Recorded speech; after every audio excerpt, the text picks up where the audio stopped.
নবম শ্রেণীর সমস্ত ছাত্রছাত্রীকে হেনা ম্যামের বাংলা ক্লাসে স্বাগত জানাই। তোমাদের আজকে আমি আলোচনা করব লিও তলস্তয়ের লেখা ইলিয়াস গল্পটি।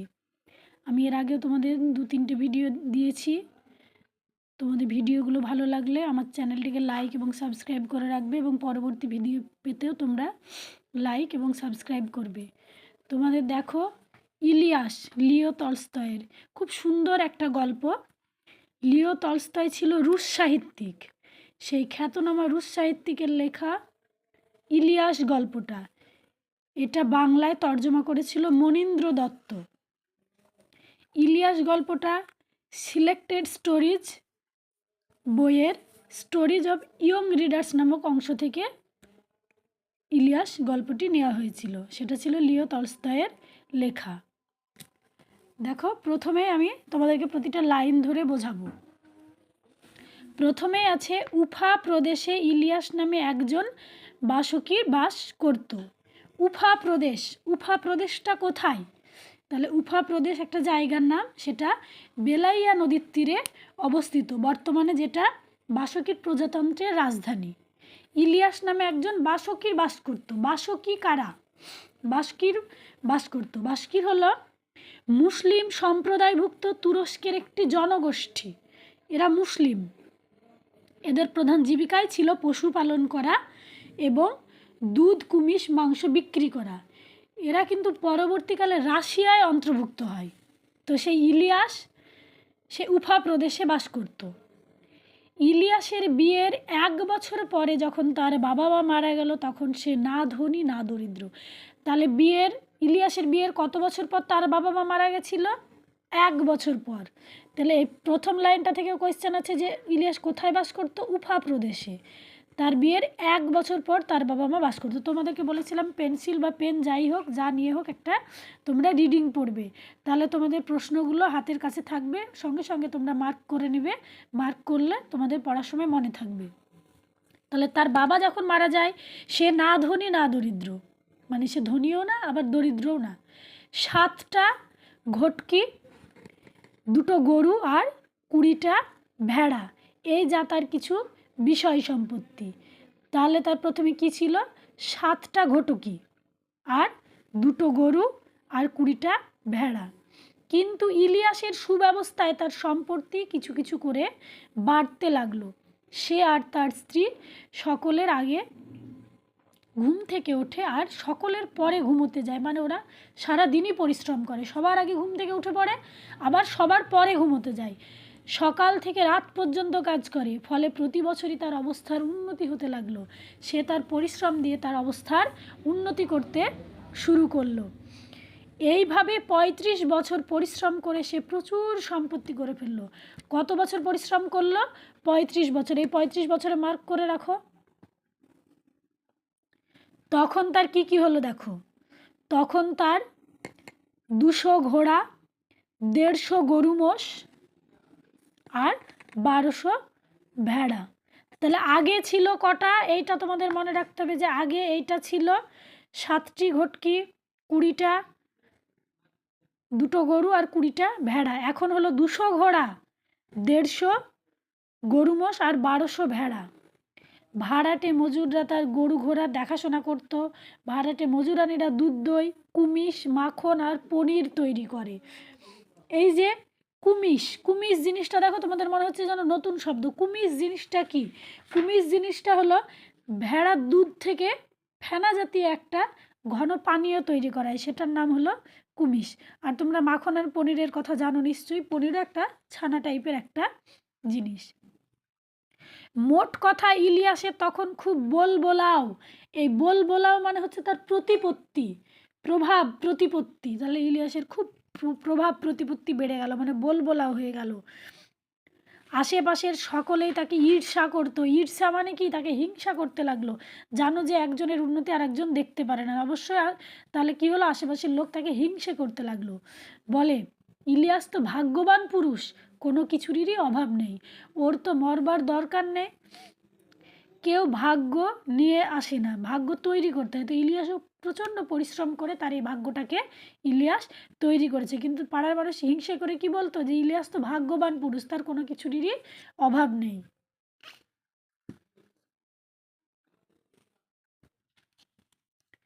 ক্রমে ক্রমে ভালো ভালো লোকের সঙ্গে তার পরিচয় হতে লাগলো। দূর দূরান্ত থেকে অতিথিরা তার সঙ্গে দেখা করতে আসে। সকলকেই স্বাগত জানিয়ে সে তাদের ভোজ্য পানীয় দিয়ে সেবা করে।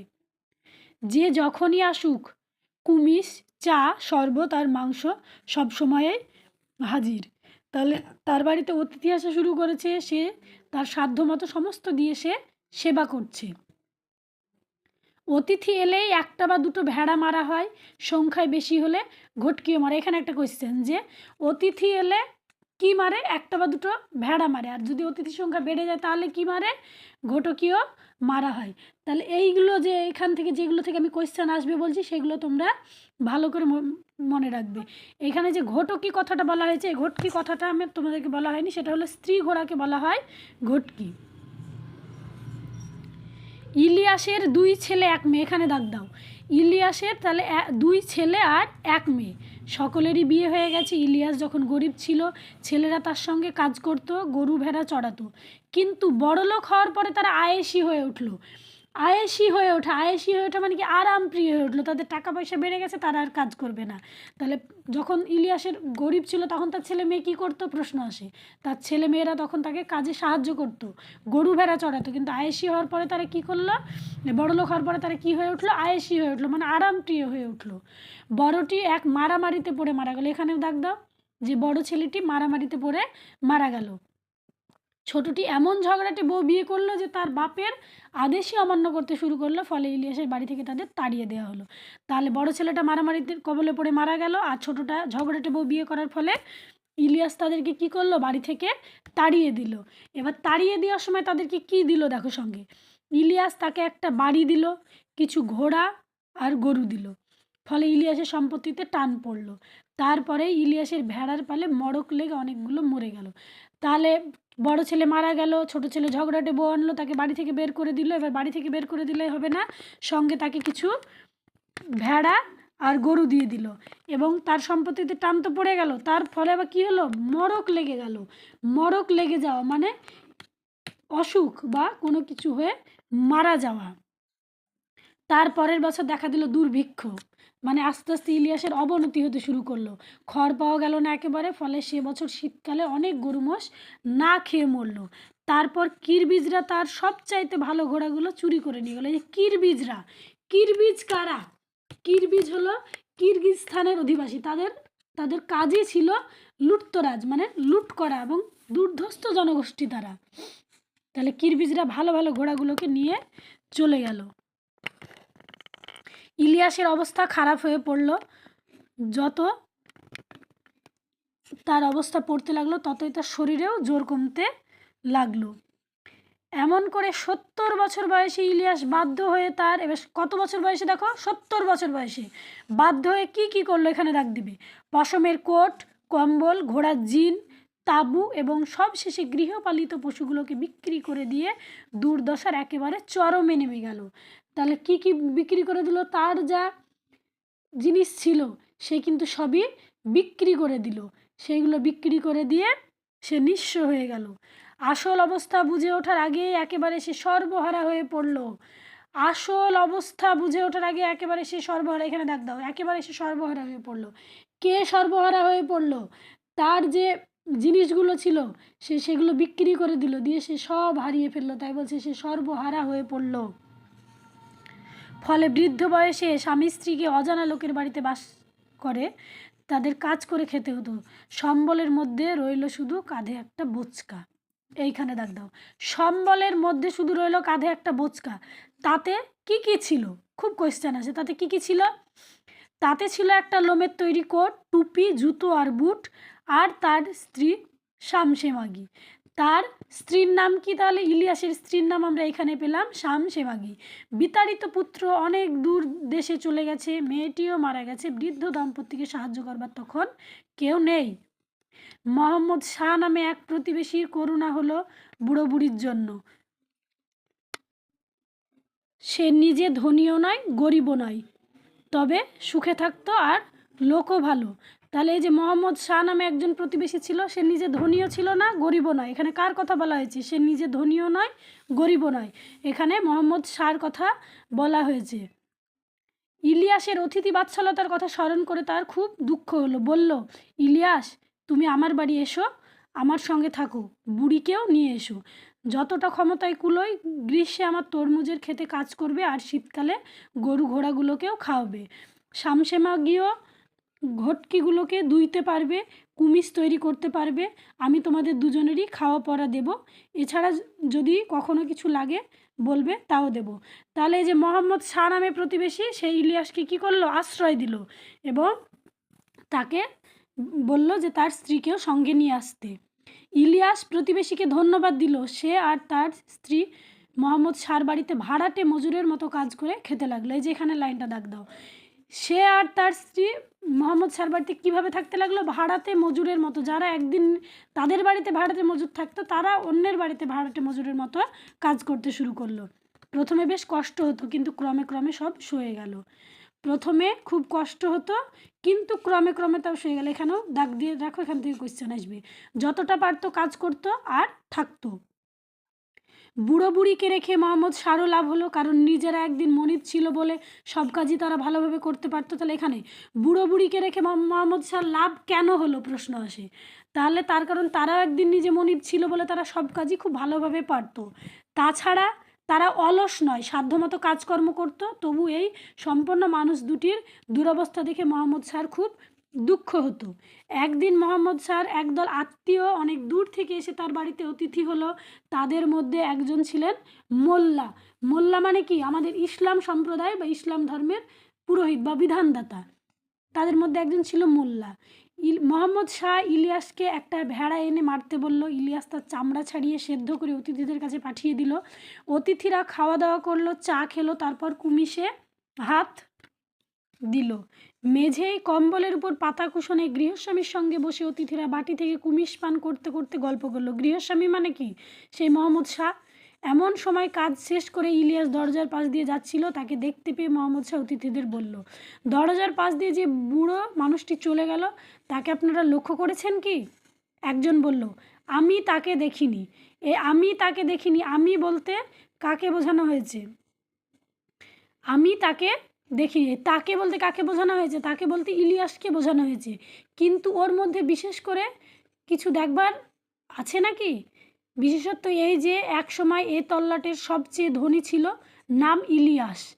বিশেষত এই যে এক সময় সে এ তল্লাটের সবচেয়ে ধনী ছিল, নাম ইলিয়াস। নামটা আপনারা শুনে থাকবেন। অতীত বলল, নিশ্চয়, না শুনবার জো কি? লোকটিকে কখনো চোখে দেখিনি, কিন্তু তার সুনাম ছড়িয়েছিল বহুদূর। অথচ আজ তার কিছু নেই। আমার কাছে মজুরের মতো থাকে, আর তার স্ত্রী আমার ঘটকিদের দুধ দই। অতিথি সবিস্ময়ে জিভ দিয়ে চুকচুক করে শব্দ করলো, ঘাড় নাড়তে নাড়তে বলল, সত্যি, ভাগ্য যেন চাকার মতো ঘোরে। একজন উপরে ওঠে আর একজন তলায় পড়ে যায়। আহা, বলুন তো, বুড়ো লোকটা এখন নিশ্চয়ই খুব বিষণ্ণ। কি জানি, খুব চুপচাপ আর শান্ত হয়ে থাকে, কাজও করে ভালো। অতিথি বলল, লোকটির সঙ্গে একটু কথা বলতে পারি কি? এই যে লোকটির সঙ্গে একটু কথা বলতে পারি কি, লোকটিকে? লোকটি হলো ইলিয়াস। জীবন সম্পর্কে ওকে কিছু জিজ্ঞাসা করতে চাই আমি। গৃহস্বামী বলল, নিশ্চয় পারেন। তারপর তাঁবুর বাইরে গিয়ে ডাকলো, বাবাই, একবার এই দিকে এসো তো। এই যে বাবাই, একবার এই দিকে এসো তো। বাবাই বলতে কাকে বোঝানো হয়েছে? ইলিয়াসকে। তোমার বুড়িকেও সঙ্গে নিয়ে আসো। তার স্ত্রী শামশেমাকেও সঙ্গে নিয়ে আসতে বলছে, আমাদের সঙ্গে একটু কুমিশ পান করবে। ইলিয়াস, তার স্ত্রী এলো। ইলিয়াস অতিথি ও গৃহস্বামীকে নমস্কার করলো, প্রার্থনা করলো। তারপর দরজার পাশে এক কোণে বসলো। তার স্ত্রী পর্দার আড়ালে গিয়ে কর্ত্রীর পাশে বসলো। তার স্ত্রী শামশেমাকে কোথায় বসলো? পর্দার আড়ালে গিয়ে বসলো। ইলিয়াসকে এক বাটি কুমিজ দেওয়া হলো। সে আবার অতিথি ও গৃহস্বামীকে মাথা নিচু করে নমস্কার করলো এবং একটু খেয়ে বাকিটা নামিয়ে রাখলো। অতিথি তাকে জিজ্ঞাসা করলো, আচ্ছা বাবাই, আমাদেরকে থেকে দেখে তোমার অতীত জীবনের সুখ সমৃদ্ধির কথা স্মরণ করে এবং এখনকার দুরবস্থার কথা ভেবে কি খুবই কষ্ট হচ্ছে? অতিথি তাকে ডেকে কি জিজ্ঞাসা করেছিল? যে আমাদের দেখে তোমার কি সমৃদ্ধির কথা স্মরণ করে এবং দুরবস্থার কথা কি খুব কষ্ট হচ্ছে দুরবস্থার কথা ভেবে? ইলিয়াস হেসে বলল, সুখ দুঃখের কথা যদি বলি আপনারা হয়তো আমার কথা বিশ্বাস করবেন না, বরং আমার স্ত্রীকে জিজ্ঞাসা করুন, মেয়ে মানুষ, তার মনেও যা মুখে হতো। এখানে দাগ দাও। বলছে আমার কথা আপনাদের বিশ্বাস হবে না, কিন্তু মেয়ে মানুষের মনেও যা মুখেও তা। কাকে মেয়ে মানুষ বলা হয়েছে? স্বামী মাগিকে। তার মনেও যা মুখেও তা, এক কথা সে মিথ্যা কথা বলতে পারবে না, তার মনেও যা আছে মুখেও তা বলবে। এ বিষয়ে তিনি পুরো সত্যি বলতে পারবেন। এটা একটা ইম্পর্টেন্ট লাইন। এ বিষয়ে তিনিই পুরো সত্যি বলতে পারবেন। কে সত্যি বলতে পারবেন এবং সত্যিটা কী ছিল, এ বিষয়ে তিনিই পুরো সত্যি বলতে পারবেন। এখানে শামসেমাগির কথা বলা হয়েছে, সত্যিটা কী ছিল। এবার সত্যিটা কী ছিল দেখো। অতিথি তখন পর্দার দিকে তাকিয়ে বলল, আচ্ছা ঠাকমা, আগেকার সুখ আর এখনকার দুঃখ সম্পর্কে তোমার মনের কথাটা বলো তো। পর্দার আড়াল থেকে শামসেমাগি বলতে লাগলো, এই হলো আমার মনের কথা। 50 বছর এই বুড়ো আর আমি একত্রে বাস করেছি, সুখ খুঁজেছি কিন্তু কখনো পাইনি, আর আজ আমাদের এখানে 2য় বছর। ওরা 50 বছর ধরে সুখ খুঁজেছে, একত্রে বাস করেছে, কিন্তু সুখ কখনো পায়নি। খুব ইম্পর্টেন্ট এই জায়গাটা, তোমরা পড়বে। যখন আমাদের কিছু নেই, যখন আমরা ভাড়াটে মজুরের মতো বেঁচে আছি, তখন আমরা পেয়েছি সত্যিকারের সুখ। আজ আর কিছু চাই না। অতিথিরা বিস্মিত, গৃহস্বামীও বিস্মিত। সে উঠে দাঁড়ালো, পর্দা সরিয়ে বুড়ির দিকে তাকালো, 2 হাত ভেঙে বসে সে স্বামীর দিকে চেয়ে হাসছে, স্বামীও হাসছে। তারা যখন বড় লোক ছিল তখন তারা সুখ কিন্তু পায়নি খুঁজে। আজ তারা অন্যের বাড়িতে ভাড়াটে মজুরের মতো থাকলেও তারা কিন্তু সুখ খুঁজে পেয়েছে, সত্যিকারের সুখ পেয়েছে। তাই তাদের আজ আর কিচ্ছু চাই না। বুড়ি আবার কথা বলল, আমি সত্যি কথাই বলছি, তামাশা করছি না। এখানে দাগ দিবে। অর্ধ শতাব্দী ধরে আমরা সুখ খুঁজেছি, যতদিন ধনী ছিলাম কখনো সুখ পাইনি, কিন্তু আজ এমন সুখের সন্ধান পেয়েছি যে আর কিছুই আমরা চাই না। খুব ইম্পর্টেন্ট এই জায়গাটা, যে তারা অর্ধ শতাব্দী মানে 50 বছর ধরে সুখ খুঁজেছে, কিন্তু সুখ কোনোদিন তারা পায়নি। যতদিন ধনী ছিল সুখ কিন্তু তারা পায়নি, কিন্তু আজ তারা এই সুখের সন্ধান পেয়েছে। কিন্তু এখন কিসে তোমাদের সুখ হচ্ছে? অতিথিরা জিজ্ঞাসা করছে। বলছি, যখন ধনী ছিলাম বুড়ো আর আমার এক মুহূর্তের জন্যেও শান্তি ছিল না। কথা বলবার সময় নেই, অন্তরে কথা ভাববার সময় নেই, ঈশ্বরের কাছে প্রার্থনা করবার সময় নেই। দুশ্চিন্তার অন্ত ছিল না, মানে ওদের এত খারাপ চিন্তা ছিল। হয়তো অতিথিরা এলেন, এক দুশ্চিন্তা, কাকে কী খেতে দিই, কী উপহার দিই, লোকে যাতে নিন্দা না করে। আবার অতিথিরা চলে গেলে মজুরদের দিকে নজর দিতে হয়। তারা যেমন কম খাটে বেশি খেতেই ব্যস্ত, তেমনি আমরাও নিজেদের স্বার্থে তাদের উপর কড়া নজর রাখি। সেও তো পাপ। এই যে এখানে দাগ দাও, 2বার আছে, সেও তো পাপ। এই কথাটা কোন জিনিসকে পাপ বলা হয়েছে? এখানে একবার আছে, আরেকবার দেখো তোমরা পড়তে গেলে পাবে। সেও তো পাপ, কোন কাজকে পাপ বলা হয়েছে? এই যে মজুরের দিকে কড়া নজর রাখে, সেটাও পাপ বলেছে। অন্যদিকে দুশ্চিন্তা হয়, এই বুঝি নেকড়েতে ঘোড়ার বাচ্চা বা গরুর বছরটা নিয়ে গেল, কিংবা চোর এসে ঘোড়াগুলোই নিয়ে সরে পড়লো। রাতে ঘুমোতে গেলাম কিন্তু ঘুমোবার উপায় নেই, মনে দুশ্চিন্তা। ভেড়া বুঝি ছানাগুলোকে চেপে মেরে ফেললো, ফলে সারা রাত ঘুম ছিল না। একটা দুশ্চিন্তা পেরোতেই আর একটা এসে মাথা চাড়া দিত। শীতের জন্য যথেষ্ট খড় মজুদ আছে তো। এছাড়া বুড়োর সঙ্গে মতবিরোধ ছিল, সে হয়তো বলল এটা এভাবে করা হোক, আমি বললাম অন্যরকম, ফলে ঝগড়া। সেও তো পাপ। এই যে সেও তো পাপ, সেও তো পাপ, কোন কাজকে পাপ বলা হয়েছে? এই 2 থেকে 3 মার্কের কোয়েশ্চেন আসে, তাহলে 2টো কারণই লিখতে হবে। কাজেই এক দুশ্চিন্তা থেকে আর এক দুশ্চিন্তায়, এক পাপ থেকে আর এক পাপে দিন কাটতো। সুখী জীবন কাকে বলে কোনোদিন বুঝিনি। খুব ইম্পর্ট্যান্ট লাইন, এইখানে মার্ক করো। সুখী জীবন কাকে বলে কোনোদিন বুঝিনি। আর এখন আর এখন এখন বুড়ো আর আমি একসঙ্গে সকালে উঠি, 2টো সুখ শান্তির কথা বলি, ঝগড়া কিছু নেই, দুশ্চিন্তারও কিছু নেই। আমাদের একমাত্র কাজ প্রভুর সেবা করা। আমাদের একমাত্র কাজ প্রভুর সেবা করা। প্রভু বলতে এখানে কাকে বলা হয়েছে?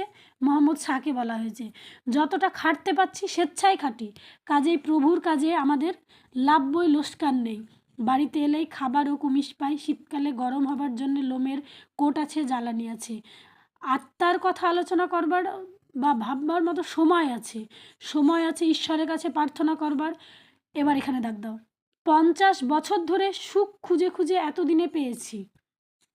তাহলে তারা অর্ধ শতাব্দী ধরে সুখ খুঁজেছে কিন্তু পায়নি, তারা এই এতদিনে তারা এই সুখটা পেয়েছে।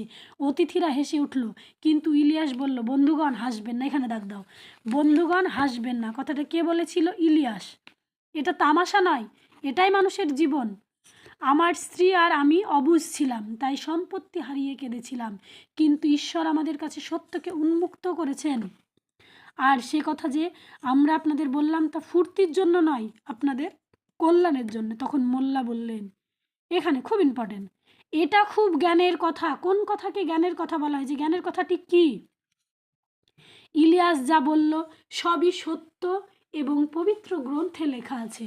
শুনে অতিথিরা ভাবতে বসলো। এই যে গল্পটা, ইলিয়াস প্রথমে সাধারণ মানুষ ছিল, প্রচুর পরিশ্রম করার পর ইলিয়াস তার সয় সম্পত্তি করার পরে তার 2 ছেলে 1 মেয়ে, বড় ছেলেটা মারামারিতে মারা গেল, ছোট ছেলেটা ঝগড়াটে বউ বিয়ে করলো, তাকে বাড়ি থেকে বের করে দিল, কিছু সম্পত্তি, কিছু ঘোড়া, কিছু মোষ, কিছু দিল, সে সেগুলো নষ্ট করলো। ইলিয়াসদের সম্পত্তি কমতে লাগলো, মরক ভেড়ার পালে মরক লাগলো, কিরবিজরা ঘোড়া চুরি করলো, এই যে অবস্থার অবনতি হলো। তারপর তারা ভাড়াটে মজুরের মতো থাকতে লাগলো মোহাম্মদ শাহর বাড়ি। তখনই তারা সুখ খুঁজে পেল, তার কারণ তারা সমস্ত সুখের ঊর্ধ্বে চলে গেছে, তাদের কোনো কিছু নিয়ে চিন্তা নেই। এই যে মনের চিন্তা, তার সংসারকে উন্নতি করা, জিনিসপত্র বাড়ানো। এখন ভাড়াটে মজুরের মতো কাজ করে, ক্ষতি হলেও মালিকের হবে, ভালো হলেও মালিকের হবে। তারা তাদের দায়িত্ব কর্তব্য অনুযায়ী কাজটা করে দিয়ে নিজে সুখের কথা বলতে পারে, দুটো খেতে পারে, তারা সুখ খুঁজে পেয়েছে। এই অর্ধ শতাব্দী মানে 50 বছর ধরে সুখ খোঁজার পর লাস্টে তারা সুখটা পেয়েছে। এই হলো তোমাদের ইলিয়াস গল্প, তোমরা পড়বে। আমি পরে আবার প্রশ্ন নিয়ে ভিডিও করব, তোমরা লাইক এবং সাবস্ক্রাইব করে রাখবে, তাহলে তোমরা নোটিফিকেশানগুলো পেতে লাগবে আমার ভিডিওর।